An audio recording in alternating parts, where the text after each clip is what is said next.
The Promised Land episode 5 is the most controversial episode of the Promised Land so far, and I think it's quite interesting. Overall, I love the episode, but there are some things we need to talk about if this is even okay or not. So let's jump into it here, starting with the very beginning of the episode with the kind of groundbreaking of the tabernacle. First of all, I love these modern shovels. Hey, real quick, if you're enjoying this video and you want to see us doing more deep dives just like this on all the biblical media projects that you love, then the best way to help support us is on our Patreon at snipesupport.com. You can pledge $5, $10, or $25 a month in order to help us to continue making content just like this. YouTube is often a weird place, and it really helps if you guys can sign up and help us out over there. So go ahead and click that link in the description down below, and I promise you there's a lot of really amazing stuff in the rest of this video, so watch to the end. All right, let's get back to it. I'm not so sure they could have gone to Home Depot to pick those up, but they are quite interesting. But here we go, the opening of the tabernacle. Let's start it out. Thank you all for gathering today.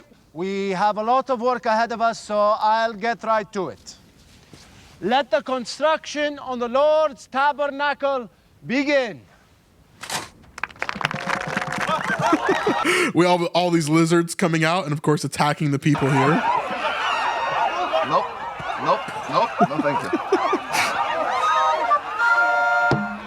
I love these guys, the return of the little flute players and the drummer here. They're more scared of you than you are of them. They're more scared of you than you are of them. Just stay calm. Stay calm. Joshua, bring them back. Joshua, bring them back. All right, so right here in the yellow is Catherine. Catherine is sometimes in our chat. She's here tonight, and she helps me behind the scenes with some kind of sleuthy things. And so if she sees something that I don't, she'll send it over to me, and we'll talk about different things that are happening in the space. But she's in the green and yellow and blue right here, and she's, I'm sure, having a ton of fun with this scene. It's funny because everybody else is like kind of freaked out, but I think she's honestly just having so much fun. She always constantly has a smile on her face, which I think is hilarious. Yeah, she was an extra for quite a few days here on the set, and I'm sure she had a ton of fun. We got to hang out a little bit when I was on set, which we'll talk about next week because I was in the finale of this season and had a ton of fun there as well. Come back. It's okay. It's okay. It's okay? It's okay. You can come back. And together we will apologize. So right here, you can see Catherine. She's just cheesing. She's just having so much fun. No, you don't have to apologize. We are sorry. Okay, last thing. Any able bodies that are willing to volunteer. Stand back!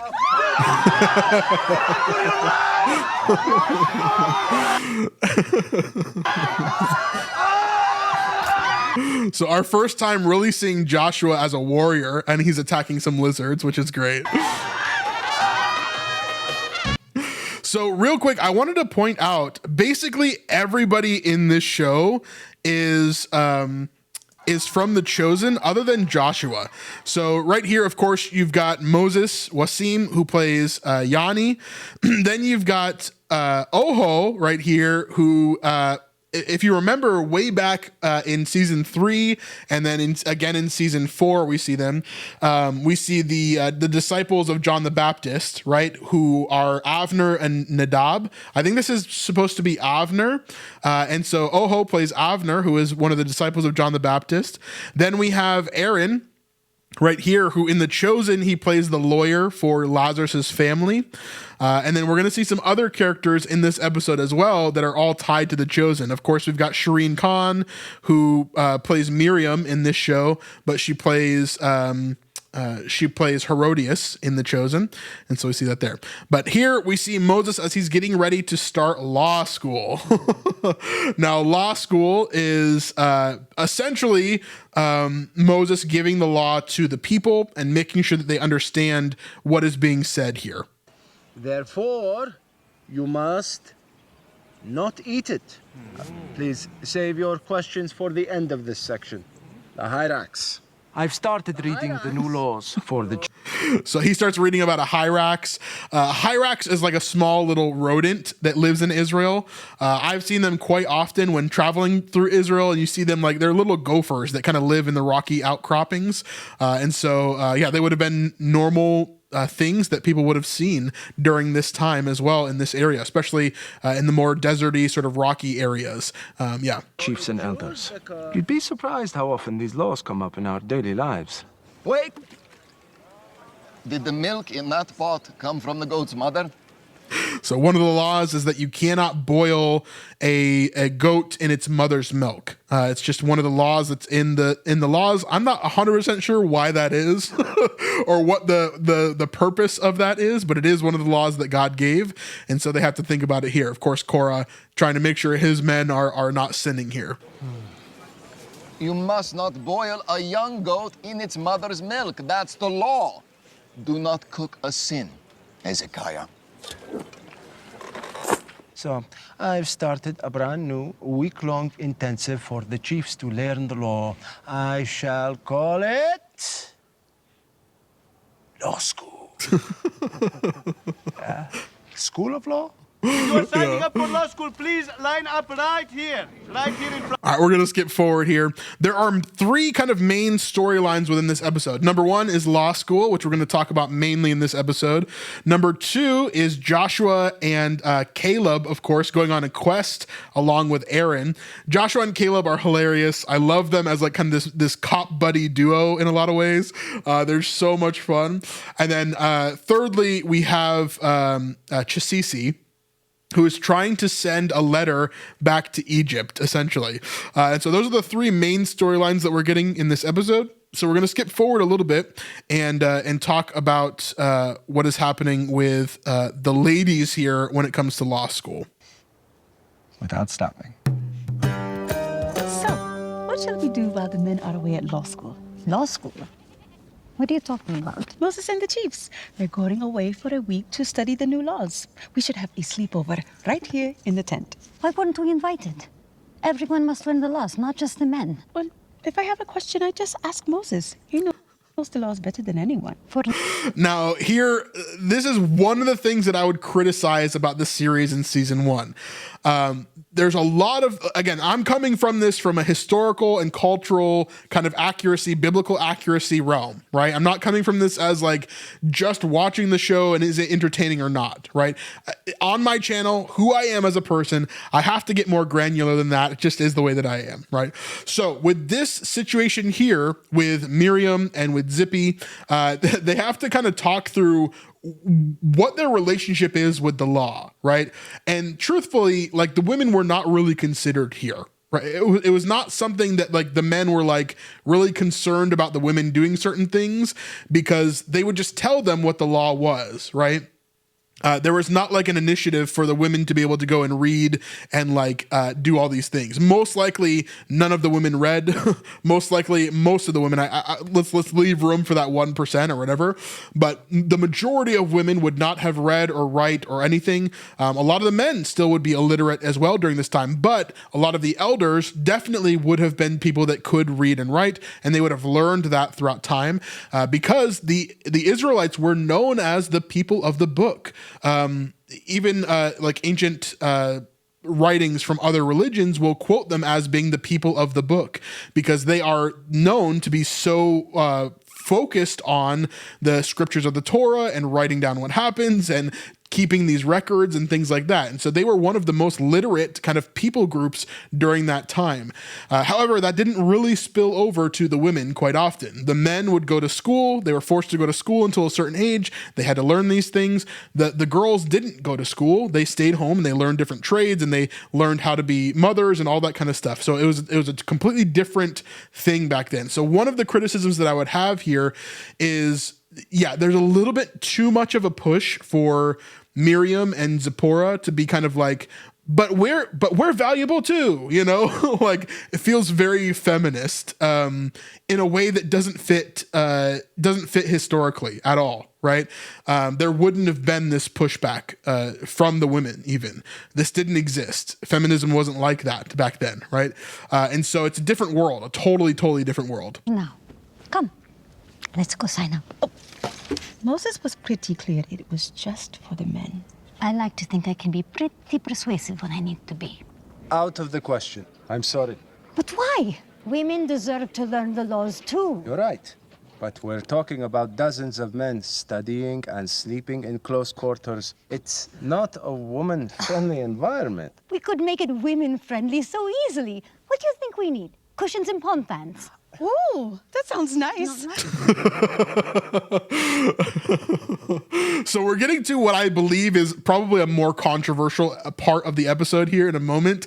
But I think they do it for a reason. I do think that the rest of the episode is quite entertaining when it comes to this premise, although it's just not believable, right? Please, let's just see how this goes. If it works, I promise we'll do something similar for the women.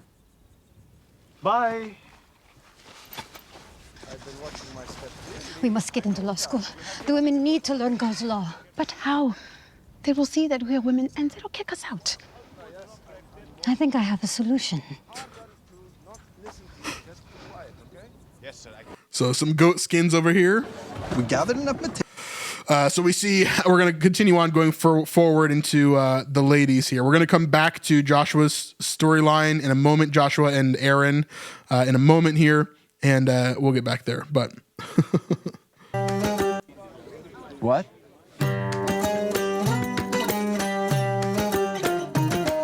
you ready? Yes, on 3. 1, 2, 3.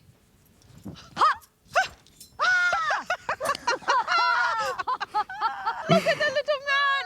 Look who's talking. These fake beards are more convincing than I thought. Why do you look so good? so they made some fake beards from goat skin, and then they dressed up like men, basically to be able to sneak into law school and to figure out what the law is, right? Now, there are two different examples of what's going on here with the women, and Zipporah is a little bit different than Miriam whenever it comes to this. Now, we'll fast forward a little bit again. We'll get into actual law school here, and we see that at one point within law school, they learned that it's actually wrong. They shouldn't have dressed up as men, basically. They learn that this is wrong. And so we'll go through this section here to kind of talk about it. Lord, your God is giving you. Do not imitate the detestable customs of those nations. No one among you is to make his son or daughter pass through the fire. All right, so let's talk about what Moses is talking about here, because it's actually quite interesting. He's giving them the law, and he's telling them you should not be imitating the other nations around you, which is hilarious because in a few, in a little while here, they're going to be begging for a king in order to imitate the other nations around them and breaking the law of Moses, which then turns into Saul, and then turns into all the upheaval that happens with that, right? And so clearly, they're going to break this law over and over and over again. But the one thing that he says at the end of that sentence is that you should never have your sons or your daughters walk through the fire. What does he mean by that? Or go through the fire? This is actually insinuating, talking about Molech. We've probably heard about Molech before, but he's essentially a god of death that is worshipped by a lot of the pagans. And so he's a god who can give you things like fertility or giving you better crops for the year or different things like that. And all you have to do is like this one little small thing called sacrificing your children. That's all you got to do. That's all you got to do to Molech, and he'll give you that stuff, right? And so he's talking about Molech here as part of this, that they would go and they would sacrifice their children to Molech in order to receive benefits, basically. I won't mention it here, but abortion may be connected to this in today's world. And that's our version of this. You're getting rid of a child in order to get the benefits of finances and time and not being stressed out, right? Which is a very common thing in today's world. So yeah, that is the furthering of this. It's the new version of this. But he's saying here, and of course the law, that this is a very bad thing. And so yeah, we see this continuation here. He goes to the next laws as Miriam and Zippy take their notes. I'm having a very good time. Turns out being a man is very liberating. Practice divination. Tell fortune. Interpret omens. Practice sorcery. Cast spells. Consult a medium. Each of you is to respect his mother and father. You are to keep my Sabbaths. I'm learning a lot too. Moses is actually not a bad teacher. Uh-oh. Guess what? It's Time for a pop quiz. It's so funny. I know this is definitely not how this happened, but it is hilarious for sure. Please, I knew it. Yeah. First question. How many years must we wait before eating the fruit of a tree we have planted? 5. In the 4th year, you must present the fruit as a praise offering, and then in the 5th year, you may eat it. Very good. You get the pistachio. No one has earned as many pistachios as I have. If I earn 10, I get a fig. I love Cora in this episode. Again, Brad just is so good in this show. I don't know if Mitch is just like really good at writing for this type of character, or if it's just that Brad is this funny, which he is. He is very funny in real life as well. But yeah, I don't know. He does so well here. I'm very impressed by Cora.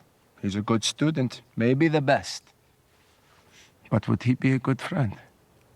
True or false? So that's a little bit of a small dig towards Cora. Would he be a good friend? Clearly, we know this is not the truth, right? He would not be a good friend because eventually he tries to overthrow Moses and then gets killed for it. So we know that that's not going to be good. So whether he's smart or not in the law doesn't really matter when he's not obedient to what God has asked him to do, which is what we see here as well. False. Those that have taken the Nazirite vows can eat grapes, but not raisins. False, they must not eat anything produced by a grapevine. True or false? You can yoke two different animals together as long as they are the same size. False. They must be the same species. So it's showing us Miriam's getting all these correct and Cora is getting all these correct as well. Cora's like kind of getting the brownie points for sure. True or false? My eyes are green. False. They're a radiant brown. Hey, Ellen. So anyway, we'll get back to the Aaron storyline. Like I said before, we'll continue on here and we'll see this moment. Okay, I know it's getting late, so I'll finish with this. Should be an easy one. A woman is not to wear male clothing, and a man is not to put on a woman's garment. For everyone who does these things is detestable to the Lord. So here is where the split happens for me, and where I think some of the kind of like controversy I think comes in as well, is because the women here should hear this law of God. Since they're here to learn about the law of God, they should be hearing this law of God, and then they should immediately stop doing what they're doing because they know that it's now a sin, right? Zipporah does this. We see later on in the episode that she immediately right after this leaves, and she's like, I can't do this anymore. I know that I'm sinning now. Whereas Miriam decides that she's going to stay throughout the rest of the law school essentially and just learn the law because she feels like it's needed, right? I get the understanding of like the purpose of this, and of course the communication here is like, yes, Miriam is deciding the worst thing, but there's not really any punishment for it in this episode at least, and really not in the next episode either. So there's not really any moment where Miriam is punished for sinning, and that I think is kind of messed up. Like within the morality of the writing here, it's like she eventually decides to leave at the last second of law school, after she's done her quiz and everything, and she's done every part of the actual school, and then she kind of just goes off on her own, and nobody ever finds out that she was a part of this as a man, right? Which is incredibly hypocritical, I think, from a writing standpoint with Miriam. And I know that I'm overthinking a satirical show. Yes, I know that. It's just my job, okay? But it's incredibly hypocritical from Miriam because she is learning the law. She wants to learn the law. Why does she want to learn the law? So she doesn't get anything wrong and she knows what God wants them to do, right? But in actuality, the selfish part of her is just like, she just wants to be the best at everything, right? That's kind of the selfish part of her. She wants to be the prodigy in music. She wants to be the leader of the women. She wants to be the best when it comes to her brothers and like leading even in the tent of meeting in episode 1, right? And so we're seeing her here again as she is wanting to be the best in knowing the law, right? Which turns out that she is. We're going to see that in a little bit, but it's quite hypocritical, right? For her to want to know all these things, but not want to follow any of them, is interesting to me. So maybe that's the point of the writing. I'm not sure, but it does feel a little bit weird to me that she decides to continue after this point. I don't think we'll have a problem with that one, huh? Unless you're hiding something, Cora. Who, me? I'm joking. I'm not a woman. Gross. That's it for today. We'll start again at first light. Are we committing a sin? I suppose. I don't want to do this anymore. My face is itching. Should we tell Moses that we broke the law? We didn't know it was a law. That's why we need to be here. How are we supposed to follow the rules when we don't know what they are? I'm sorry, Miriam. I don't want to do this anymore. I'm going home. Zip. Jonah! Get back here, man! Time to settle in for the night. This was crazy. I was not expecting that in the episode for sure. I doubt he's like naked on set, but it is hilarious to have that there. He's like, let's just get ready for the night. It's a bit of a breeze tonight, no? Beautiful breeze tonight, no? All right, let's look at the end of this section here where we see, we'll look at this scene and then we'll look at one more.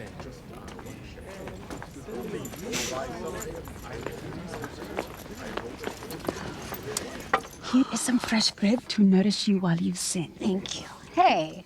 And this is the key point, I think, for me. Here's some fresh bread to nourish you while you sin. And Miriam's like, hey, I'm not sinning. Well, no, she knows that she is because she's learning the law right now, right? And so she knows that she's sinning and she continues to do so. I'm just teasing somewhat. Speaking of teasing, have you noticed the way that Moses talks about Aaron lately? Things have been different between them ever since the calf. Should we say something about it?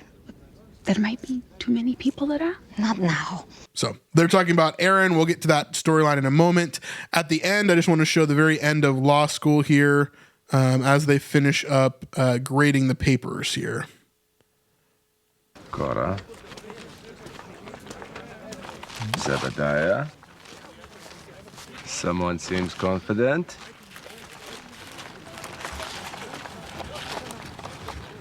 Did I miss any questions? Well, let me ask you this.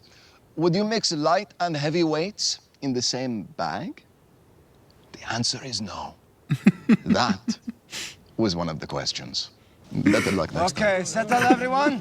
I have just calculated your final scores, and I'd like to announce our top 3 students of law school. In third place, with a score of 95, we have Shem from the tribe of Dan. Yay! So this is the guy that always yells yay. We've seen that recurring joke throughout the season so far. Yay! Idiot! In second place, we have a tie with scores of 99, Cora, and someone named Nimrod. No. Another recurring joke there is that Moses keeps on forgetting Nimrod's name. He doesn't know who he is. So that's another recurring joke that we're saying there.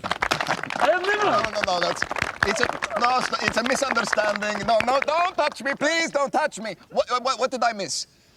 The answer to should we feed our children to Molech is no. So like we were talking about before, should we feed our children to Molech?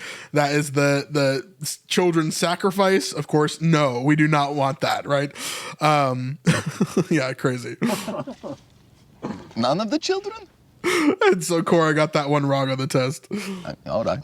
And in first place, with a score of 100, we have Cush, son of Methuselah. Josh, are you here? Law school was a very good experience for me. I don't need to know how I did on the test. It's the knowledge that matters most to me. But since you did ask, I got everything right, didn't I? So she got everything right. She kind of just walks out of there. That's one of the only weird part of this episode for me was like, there's not any type of punishment for her sinning there. That's my question. It's like, feels kind of strange to me there. I would think that there would be some sort of like punishment or something weird that happens there. But there's not really. She just kind of learns what she needs to learn and goes on from there. All right, now let's look at the Aaron storyline. We're going to start in this section right here. He's given some tasks by Moses, and here's some previous storylines. They're collecting gold and stuff for the tabernacle, and so they have a bunch of it, and so Caleb and Joshua begin kind of playing around. Caleb has this character that he's like a lord here. As my lord. And as for me, I'm helping Moses in the hopes of earning back his trust. Most of the items on the to-do list are fairly standard, but there is one item that stood out for me. Check on Joseph's bones? What? Ah, yes, Joseph's bones. We've carried them since we left Egypt. They are extremely valuable. All right, so let's talk about Joseph's bones. Now, Joseph's bones are an item that they would have carried throughout the Exodus. And not only would they have carried them throughout the Exodus, but the people of Israel actually kept them for the last 400 years since Joseph died. And so if we jump into some of these verses here, we can see that here is Joseph talking about it in Genesis. We see Genesis chapter 50. And Joseph said to his brothers, I am about to die, but God will visit you and bring you up out of this land to the land that he swore to Abraham, to Isaac, and to Jacob. Then Joseph made the sons of Israel swear, saying, God will surely visit you, and you shall carry up my bones from here. So Joseph died, being 110 years old. They embalmed him, and he was put in a coffin in Egypt. Okay, so let's talk about this. There's a lot of things to kind of break down here. Joseph, of course, at this time is kind of a ruler, if not the ruler, besides Pharaoh, of Egypt, okay? He is one of the most powerful men in all of Egypt, basically, from a young age, pretty much, I'm assuming for the rest of his life. And so he's a very, very prominent figure within Egypt that helped to save Egypt, that helped to do a bunch of stuff for the people of Egypt and, of course, for his family, which eventually become the nation of Israel. And so here, he's telling his brothers, hey, I'm going to die, but I want you to take my bones with you into the promised land whenever you get there. The reason why he's saying this is why? Because they believe in the resurrection, and they believe that your bones will be a piece of that. So even today, when they bury Jewish people in Israel today, they're thinking about the future resurrection generally, and they're thinking about what that will be like in the future and where their bones will be coming from. They want to be as close to the temple as they possibly can whenever the resurrection happens and the Messiah comes. Okay, that's what they believe in. And so here, Joseph is saying the same thing. There's this pointing towards the resurrection that will happen in the future. Otherwise, why would you care about the bones of an ancestor, right? So Joseph makes them swear here that they're going to take the bones with him and they're going to have it there. Now, how did he die? We don't know. After he died, how was he taken care of? We see that he was embalmed and he was put in a coffin. What does this mean? Most likely he was embalmed as in like Egyptian embalmed, mummified, and then he was put into a sarcophagus, okay? So most likely he was buried like an Egyptian would have been buried. So if you're squeamish, you might want to look away, but here's a mummy, right?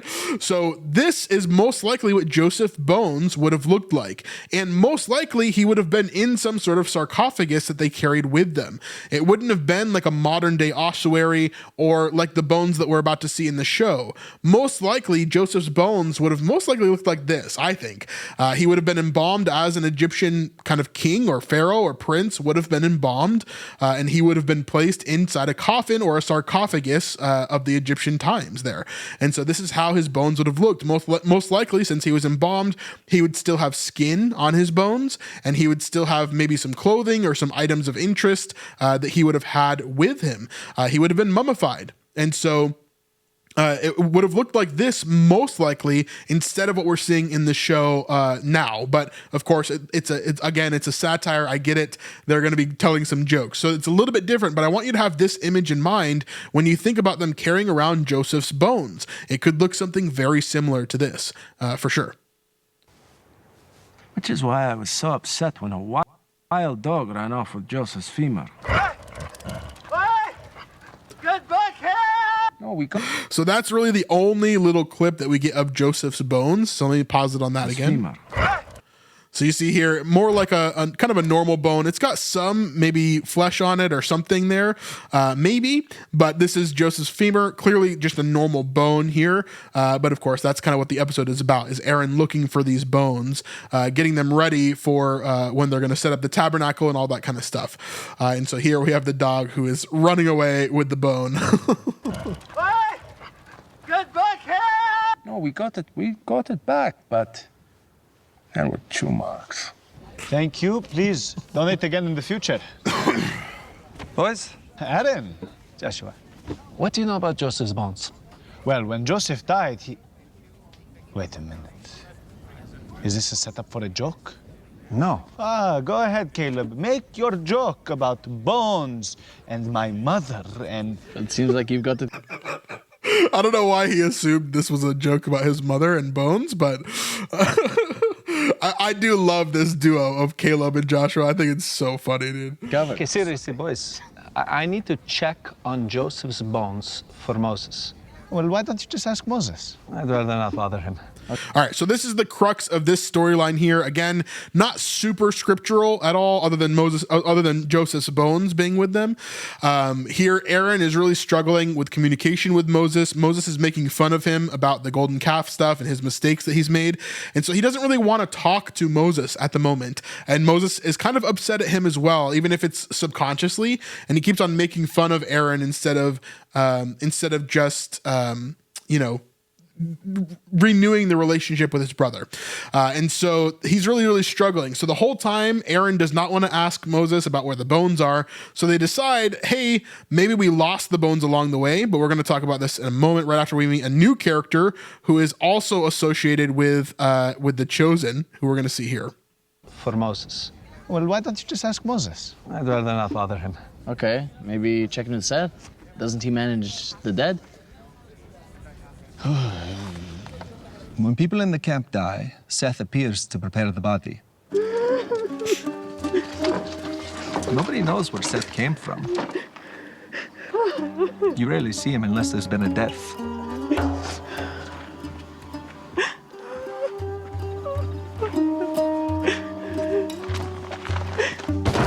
Some say that if you say his name 3 times, Seth will appear behind you. I was really expecting there to be like a little pop-in moment of Seth behind him, but I don't think that there is. That's silly. Who believes in that? Not me. Do you hear something? Look, I know we are all nervous, but it's going to be fine. Right. We're all nervous. Aaron asked us to come as backup. He and Joshua seemed pretty scared, so I knew I couldn't miss it.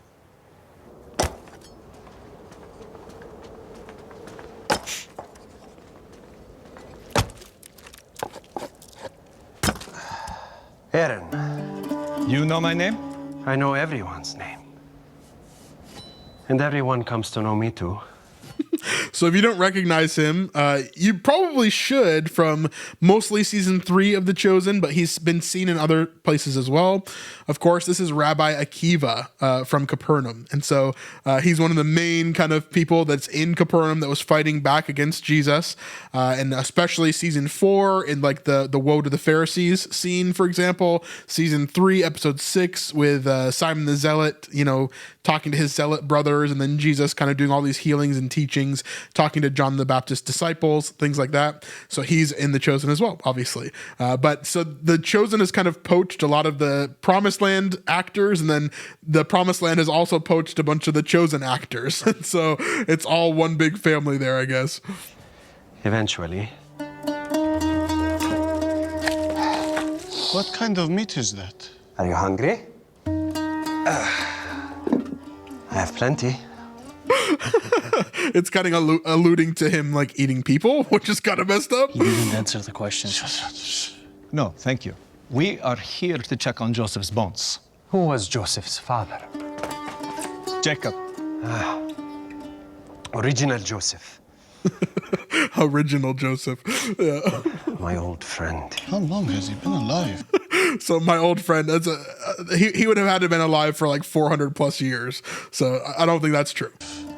Is he alive? Or are we dead? Stop it. Check with the heads of Ephraim and Manasseh. Moses wanted those bones closely guarded. I imagine he placed them in their care. Okay, we will do that. Thank you. Okay, boys, let's go. And Caleb, you're from Judah, correct? Yes. Why? No reason. Let's go. I told you. He finally got weirded out at the end. Yeah, funny stuff there. This little ending cut here. Too good, too good.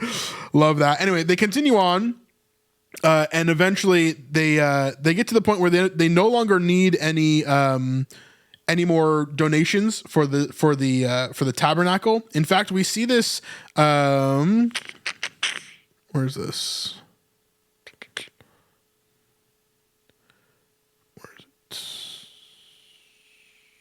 Yes, right here. So right here, Exodus 36, we see where Moses basically tells them like, hey, stop donating because you've donated way too much. The people have been so generous with the building of the tabernacle that they don't need any more. They've given too much than God commanded us to, basically. The people bring much more than enough for doing the work that the Lord has commanded us to do. So Moses gave the command to and word was proclaimed throughout the camp. Let no man or woman do anything more for the contribution for the sanctuary. So the people were restrained from bringing, for material they had was sufficient to do all the work and more. So the craftsmen basically had all the materials that they needed to do this. And so we see them here building the tabernacle, which of course we'll talk about more in another episode a little bit later. But we see here Caleb and Aaron and Joshua looking for the bones. I met with the leaders of Joseph's tribes. They don't know where the bones ended up. Joshua and Caleb didn't have much luck either. Excuse us, we are here on official business. Hello? No bones in there. What are you hiding here? Joseph! What are you doing? I'm calling out for Joseph. He's going to work. He's dead. Joseph! No bones? No bones. No bones. Sorry. Joseph! I know people here. You have to stop. I know everybody here. I love that. I know people here. You have to stop. I know everybody here. Joseph! Finally, some bones. Do you think these are Joseph's bones? Definitely Joseph right here. This is a Don't touch my bones! Okay, we're done. Everybody's always after my bones. My bones. This is one of the things that I think it's such a funny part of the show, but I think it's also a criticism, which is like, there are just no normal human beings, like very few, right? Caleb is a little bit more normal, but basically everybody else is like incredibly wacky or like out of this world, kind of crazy. And they have these like thematic characteristics, which I think is fine. I just think you need a little bit of a balancing within the show. So I hope in season 2, it's a little bit more balanced. Any other ideas? We could try digging. You should definitely try that. Perhaps the person in charge of them lost them on the way? On the way from Egypt? I can't think of anywhere else they might be. Okay. I will do it. I will go back to Egypt and retrace our steps. Great idea, Joshua. Feel like parting the Red Sea again? No, boys, it's my pride on the line. I will go. Why don't we just ask Moses? It's not an option. I'm going. Okay, well, I'm coming with you. All right, so they decide that they're going to walk all the way back to Egypt in order to find these bones, and Caleb ends up following along with them. They talk about some different things along the way, and then they finally get to the Red Sea here, and they have this conversation. Is that the Red Sea? We made it already? I guess 3 people travel faster than a million. Well, this is the last stop. Joseph's bones must be here somewhere.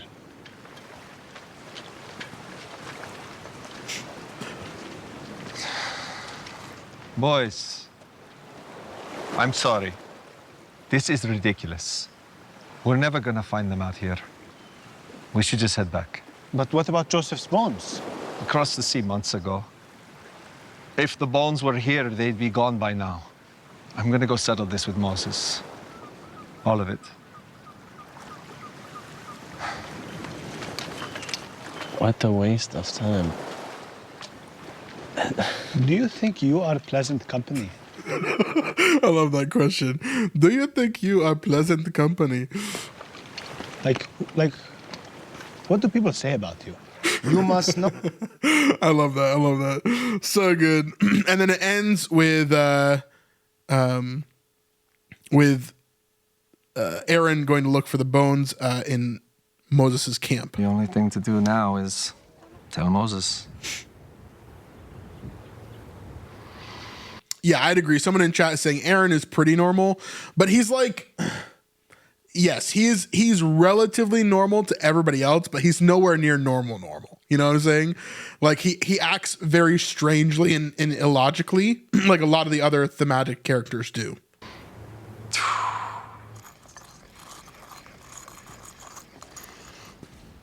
Aaron, what are you doing here? Hello, Zippy. How are the boys? Ask them yourself. Where did they go? They were just right there. Gershom! Eliezer! How did they run off so fast? Well, anyways, is Moses around? He will be returning from law school later today. You're welcome to wait for him if you like. Thanks. Though be careful, you don't want to disturb Joseph. What? That box. Your ancestor Joseph is inside. So the whole time Moses could have just told him like, oh yeah, the box is near my tent. But Aaron didn't want to ask because he didn't want there to be a problem between the two of them. He just wanted to kind of avoid Moses because they're both upset with each other, in this kind of passive aggressive sort of way. Joseph, he's here. Yes. Moses likes to keep him there. Again, most likely it wouldn't be in a chest like this. I think it would probably be in a sarcophagus of some sort, would be my guess. Likes to check on him from time to time. Though sometimes when I am here alone, I like to pretend he can hear me. Hello, ancestor! Do you want to take a look? No, I'm okay. Thanks. You keep an eye on him. I'll see you later. You don't want to wait for Moses? I'm sure I'll see him around. Okay. So then we get the final moments between Moses and Aaron when he goes and tries to talk to him after law school is done. How was law school? Oh, it was a tremendous success. I'm sorry you weren't there with us. I'm glad to hear it went well. Anything happened while I was gone? Not really. No riots. No idols. Good. That's a first. I was only adding to your joke. Yes, I know. I only said something because I knew you would. I'm only ever just teasing. Aaron, I have to give you a hard time every now and again. You don't have to, actually. You could just say nothing if you wanted to. You led the nation into a terrible sin. I'm not trying to beat you over the head about it, but I think a little bit of teasing is only fair, right? Huh? You know more about fair than anyone. Aaron.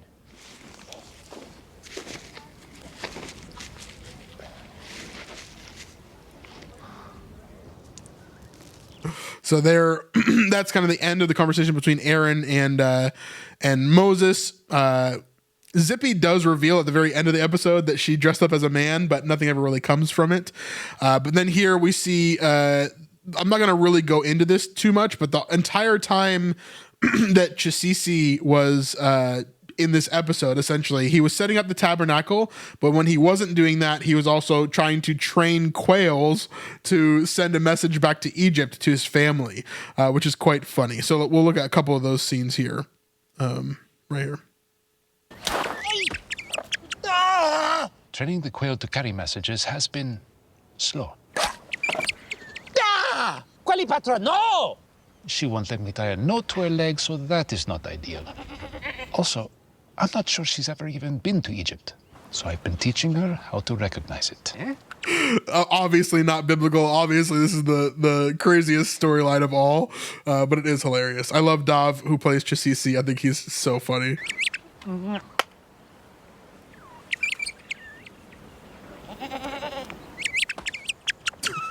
learning a lot about patience.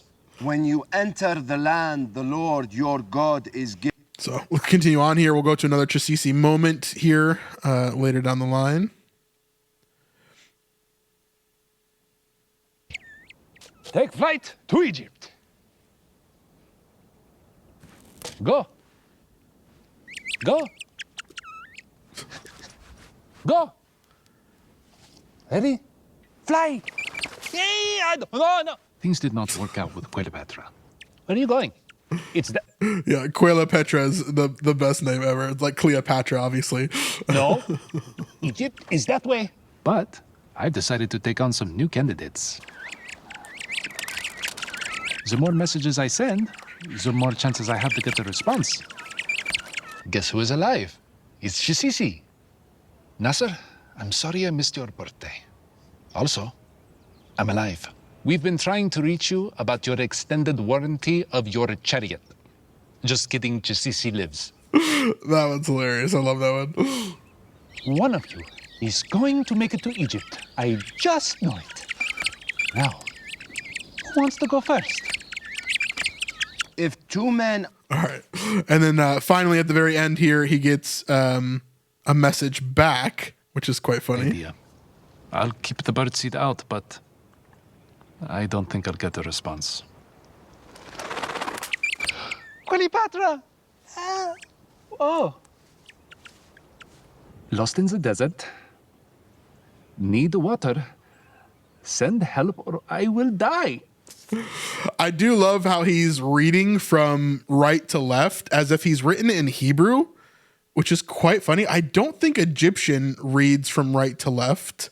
So why would he write it in Hebrew? Oh. Lost in the desert. Yeah, he is clearly reading it from right to left, right? Need water.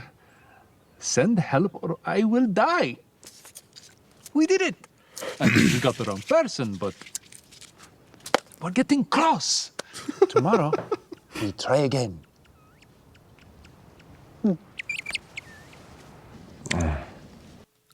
And that's pretty much the end of that for Chasisi. So yeah, funny. Let me look up real fast if Egyptian is written from right to left. It depends. It depends. It looks like it can be read in different ways depending on what you're writing. So anyway, quite interesting. I did like this episode. Mostly the biggest things that you're going to learn through this episode are the relationship things between Moses and Aaron, which is a setup for episode 6. Also the women learning the law and stuff. I do think it's kind of weird.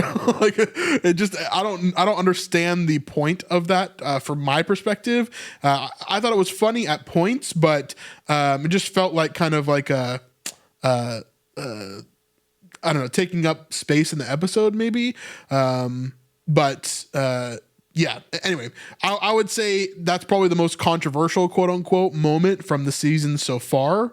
And we'll see what happens with that. But I thought there was a lot of great moments within the law itself, talking about Molech, talking about obviously men dressing up as women, women dressing up as men, which is very topical in today's world for sure. And then Chasisi and Aaron going through the things that they went through. I think it's interesting as well. So lots of fun stuff in this one. Episode 6, though, the finale of this season. First of all, I'm in it quite a bit in the last like 10, 15 minutes, which is a lot of fun. But there's also a lot of really good stuff in that episode. And I've heard basically everyone that I've talked to is like crying watching that episode, which is a lot different than we've seen from almost every other episode so far. So yeah, we'll see what happens. Episode 5 is definitely a little bit more of a setup episode going into the finale, but we'll see what happens there. Leave your thoughts and comments in the comments down below. And of course, we'll see you guys on the next one. Peace.